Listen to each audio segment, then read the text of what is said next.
Hello guys, magandang araw sa inyong lahat. Magandang gabi dyan sa Pilipinas. Nandito ako ngayon sa Canada ulit. Ayan o, ganda. Nag-iiba na yung kulay ng mga dahon ng mga kahoy nila rito kasi taglamig na. Siguro isang buwan pa para maging kalbo na lahat yan. Laglag na lahat ng dahon yan. Ito oh. Diba? Ganda, nakakatuwa. Dito ako umikot ngayon kasi lumabas ako, mag-isa lang ako. Kaya in-enjoy ko lang muna yung oras ko dito sa labas. Pampawala ng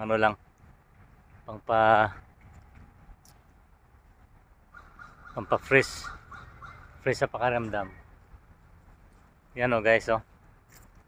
Grabe, ang ganda talaga. Sobrang tahimik.